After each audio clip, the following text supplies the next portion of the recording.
Thank you everyone. And first of all, my apologies for not being present in the room, but just being online. So yes, indeed, I will have the pleasure to make actually two presentations, a short one about CINEA and life, and then after the presentation about the project Fireno by Guillaume and ADEME, maybe I would certainly come back and provide some information about a program I'm in charge of, that is Green Assist. But first, I have a couple of minutes to talk about CINEA.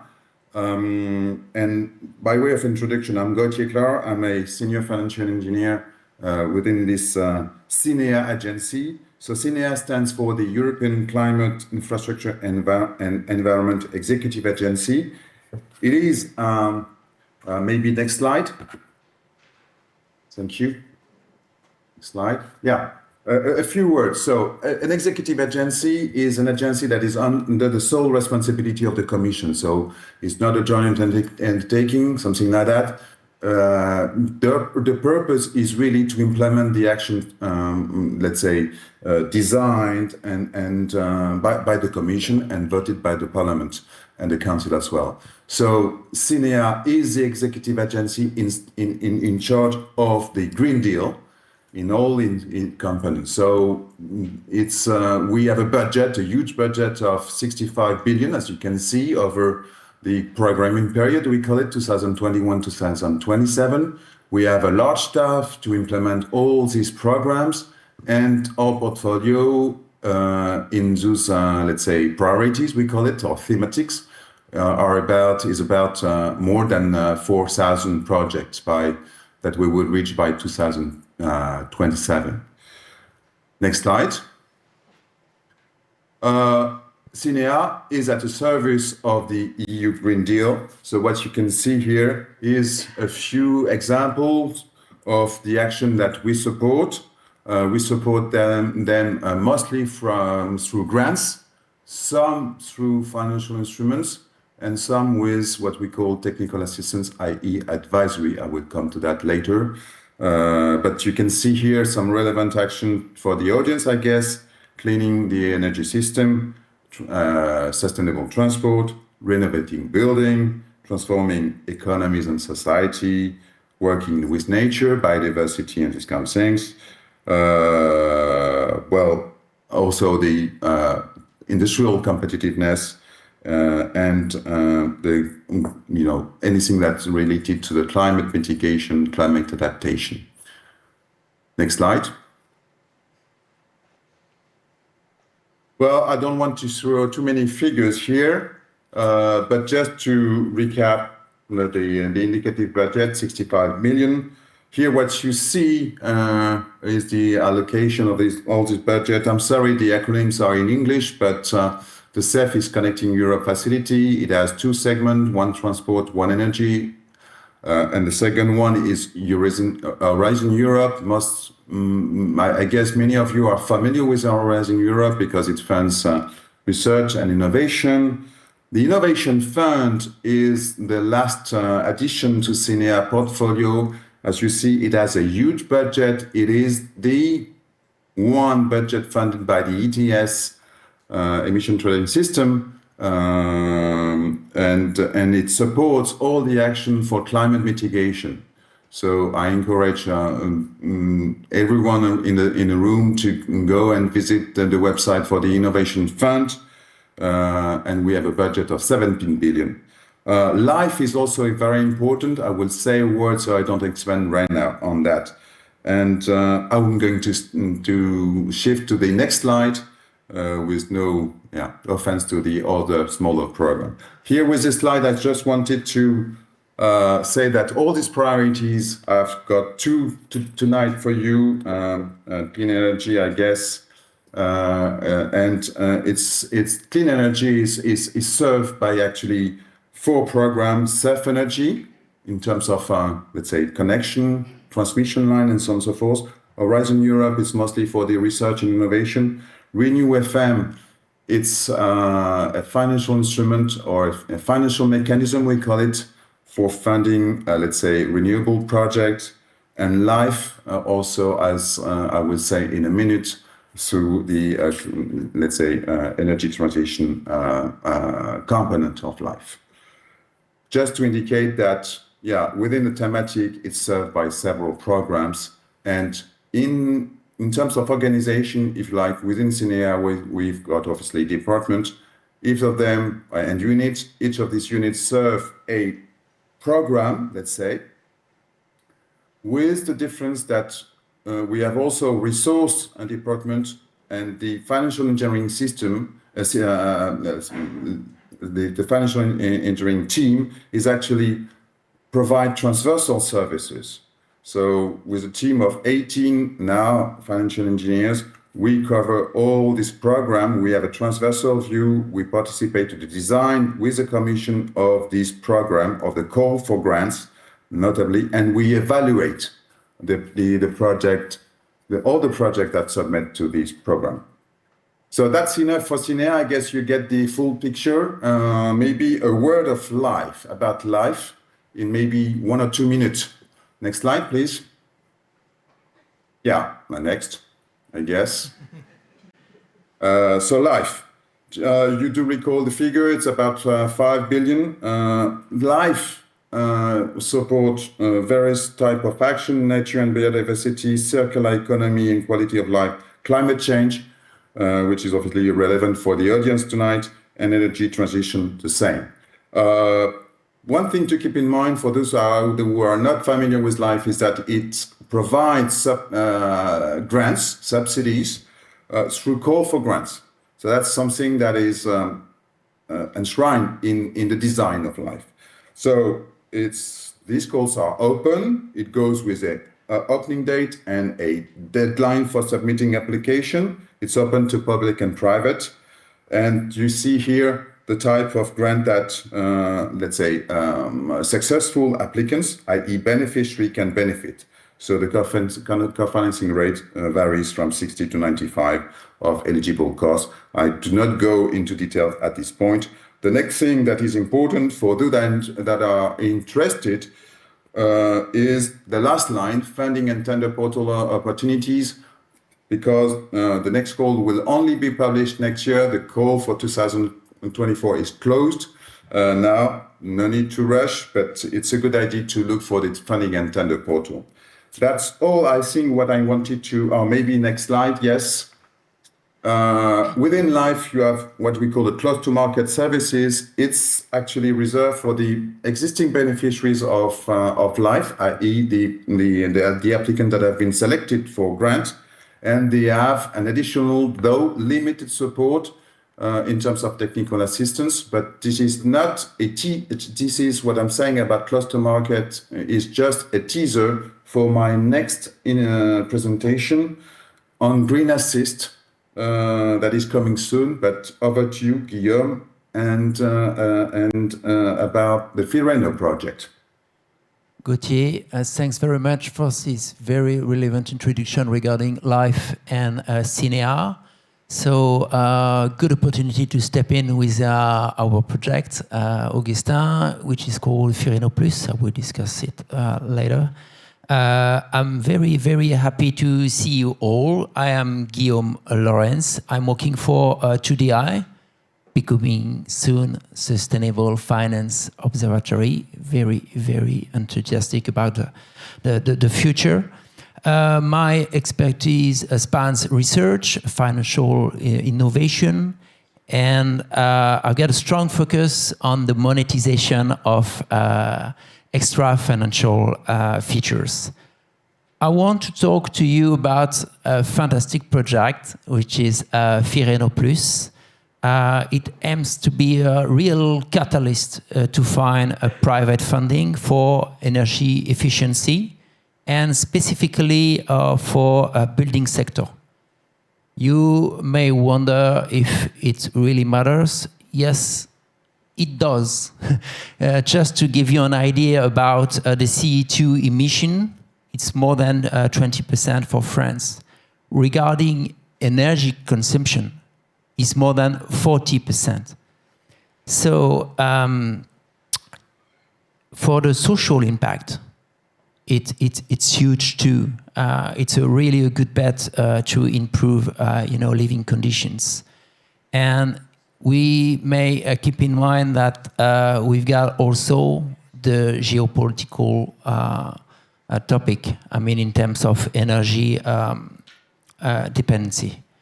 So we've got this fantastic Fireno Plus project. What we want to do now is to keep the momentum. So we may have the opportunity to create a real coalition with you. So I'm talking to you, I mean policymakers or government institution. We've got the opportunity to build together a real, public and private partnership. I'm talking to banks too.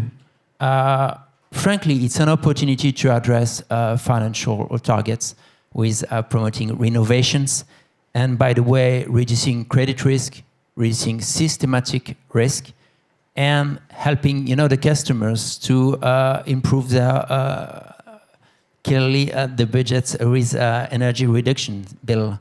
And for companies, it's an opportunity too, because it's a way to raise awareness and to provide them with the tools we need to implement renovation.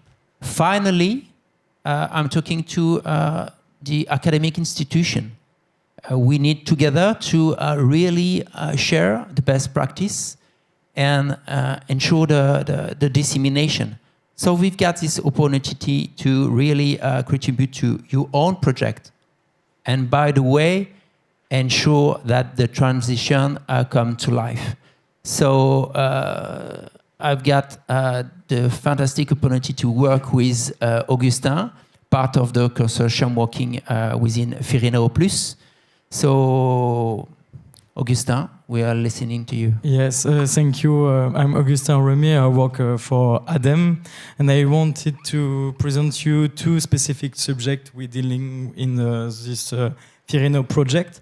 First is the specificity of the overseas territories.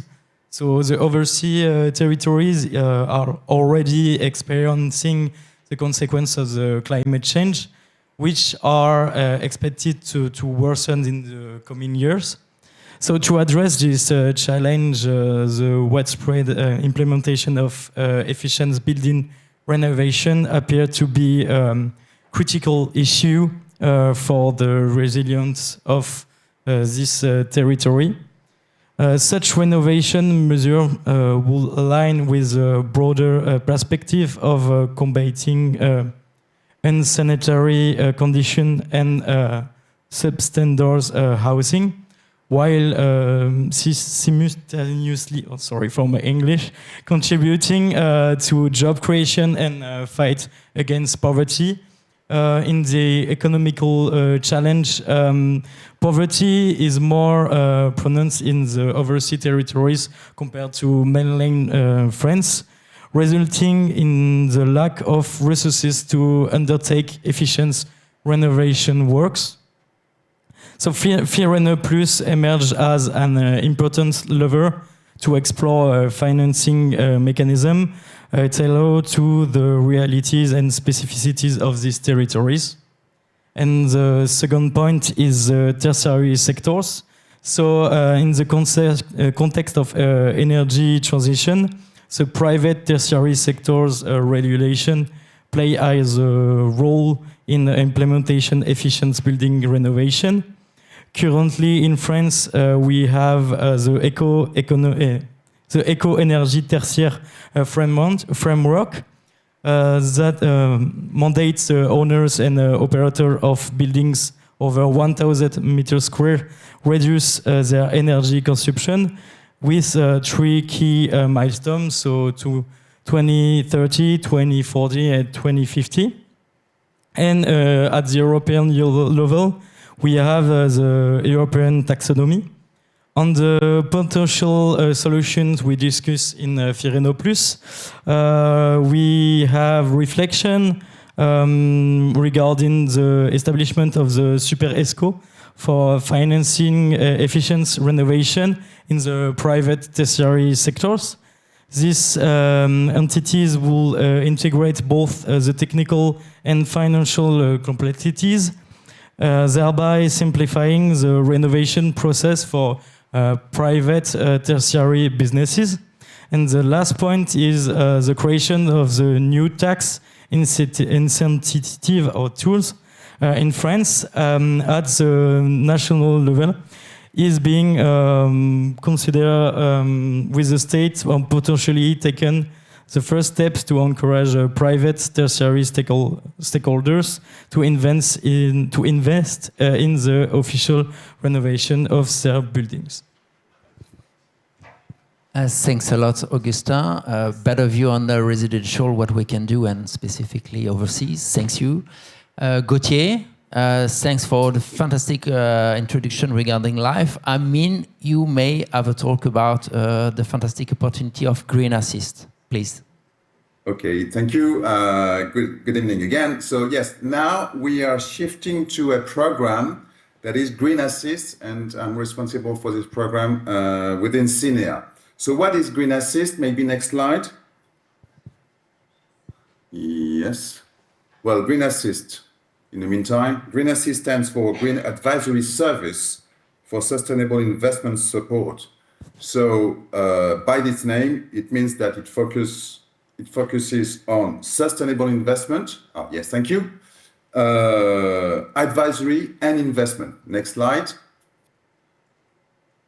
Yes. So in a nutshell, what is it? It's advisory services. It's not grant to fund a project or a subsidy, just like the other grant I just talked about, LIFE, CEF, whatever, or Innovation Fund.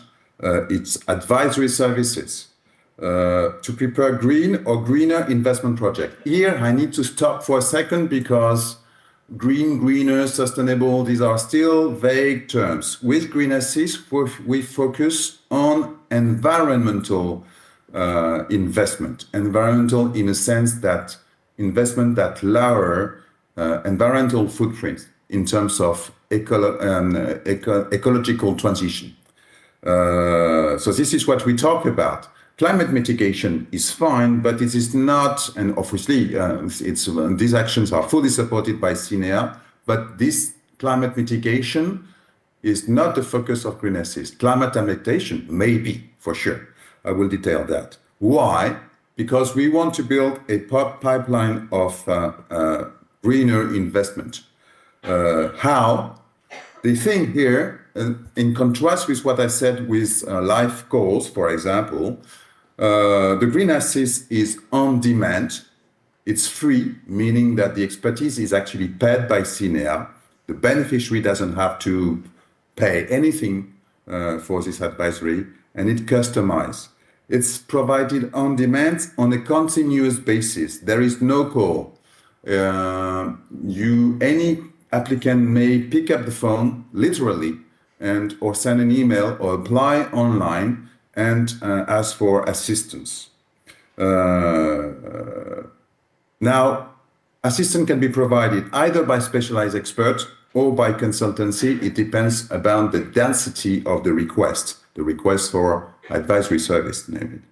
Now, the sectors for whom it's available for private and public beneficiaries. The beneficiaries don't need to be an existing beneficiary of any of the program of the Commission. So it's open virtually to anyone. Maybe I just forgot to mention that it's only support investment in the EU. Now, we cover obviously numerous sectors. The circular economy is a large one where we see obviously a large potential. We will be mostly, let's say, steering to what we call circular competitiveness because it's aligned with the priority of the new Commission. But we will continue to support investment for biodiversity and natural capital. Let's say water, soil, where obviously we can help a great deal. One thing that does not appear on the slide, of course, we apply LGBT criteria. Two things to keep in mind. We apply best fit. If there is a program that is best fitted to provide assistance. Of course, we do not provide assistance on top of it, so we avoid overlap. I would mention one. For example, some of you may be familiar with the program ELENA, that is a technical assistance, i.e. advisory provided by the European Investment Bank, EIB, BEI, that support energy transition. So that we don't do that. Now, one thing that I can tell is that most of our beneficiaries are corporates. We also have funds, investment funds, and also some other financial players. The people that we want to support, they are people in the driving seat of project, and in some cases, the investment fund are in the driving seat of project. So maybe next slide. I'm going to accelerate. We have actually two windows, project advisory on the left side, enabling advisory on the right-hand side. With project advisory, we aim to provide assistance to a project owner, to what we call a project owner, i.e. the entity responsible for the implementation of a project. Below, you can see that this project advisory is provided by an expert that we propose to the beneficiary, and we have a roster, i.e. a database or, a pool of experts of about 425 experts today, covering all the sectors I've mentioned. And once assigned to a beneficiary for an assignment, then typically we pay for this expert between 20 to 80 days, which is a lot over a period of 3-6 months. Actually, we have had assignment going longer than that. You can see below, I'm not going to detail all these services, but you will see if there are financials in the room, of course they are, that pretty much a lot of it is actually targeted to economic monetization of externalities, business plan, financing plan, fundraising, pitching to funds, and these kind of things. And same for due diligence services. And also for sustainable finance. So we do have about 20 really good experts in taxonomy, do no significant harm, and these kind of things.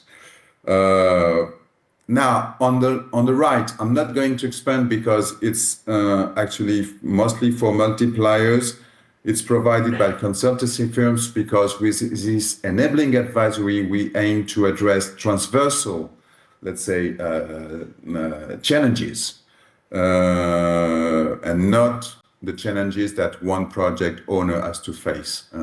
So I'm not going to expand. It's enabling advisory also goes with, let's say, capacity building, developing skills and something. So I'm going to skip this section in the interest of time.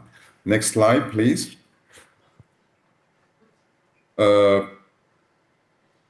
I'm going to skip this one because it's again enabling advisory. So unless there are some multipliers in the room, I'm happy to do that to cover this enabling advisory.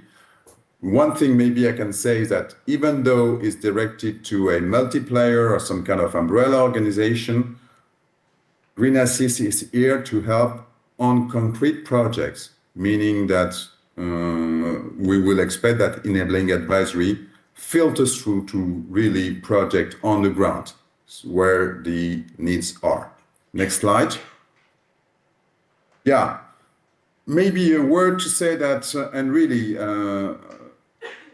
we've tried when designing this Green Assist advisory instrument to be as less bureaucratic as possible. So it goes with no calls, open every day. There is an easy application process. We provide professional support. The experts are matched objectively. It's not us driving the process. The beneficiary have a say on the identity of the expert. The expert remains independent. It speaks only for itself. The positions are not endorsed by the Commission. Therefore, the beneficiary can legitimately rely on the expert. So it goes with the concept of trusted advisor as well. Now, we try to provide support as long as possible to make a difference for the project, i.e. to deliver on the investment. However, there is no obligation for the beneficiary, obviously, to implement the project, because we know that it's beyond the control in some cases, and notably for when there are environmental challenges to be addressed. So it's a best effort for the beneficiary, but also a best effort to make best use of the technical assistance, i.e. the advisory provided by the expert. The expert is neutral in terms of financial partners, contrary to other technical assistance programs of the Commission. The expert will not push in the direction of a financial institution, but will actually help the beneficiary to steer towards the best suitable financial institution when financing is needed. Again, it's free. The only thing that we expect is transparency and accountability from the beneficiary. That's all on green assist, but I want to share some lessons, because I think that it was also an expectation of the audience. Next slide, maybe. Yeah, it's a lot, actually. I'm aware that there are many financiers in the audience, funds, bankers, maybe. I'm not going to teach another lesson by CINEA from the Commission. So I titled this also 10 lessons learned. We love to talk about lessons learned, but I was glad to admit that it's easier said than done for project owners. Right now, we have 70 projects in the pipeline. Gauthier, and if you could ensure that we go straight to the point, as we are really, really late, please. Okay, I'm going to pick maybe only 2 then. I would just say that the cost for embarking into a truly environmentally good project are proportionate to ambition. I mean, that is clear. So the more, let's say, ambitious, then the more challenging it is. You can scroll down the list. Again, it's not a lesson for the audience. And I would conclude that maybe on the 9th and the 10th, you see, I'm trying to adapt. It's a free advisory services. Project owners should put a tag on everything, even when it's free, and also take into account the time value of that. The time value of Green Assist, it is available right now, and then it would not delay the process of the project owner to raise and to do some kind of fundraising, attract financiers and kind of things. And the last is not really an advice for project owners, but do not compromise on environmental objective. Of course, we want to stay away from greenwashing with this program. And yes, indeed, you did right to shift to the next slide, where the most important thing is 2 things.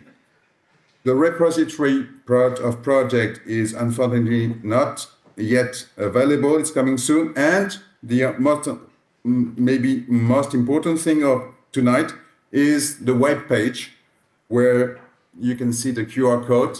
So do take a picture. You will be directed to the page where you can reach out directly to us. And it's all for Green Assist. Sorry, I've been a bit too long. My apologies. No, thank you. Thanks a lot, Gauthier, for this very comprehensive introduction of Green Assist. Thanks a lot. Thanks you all.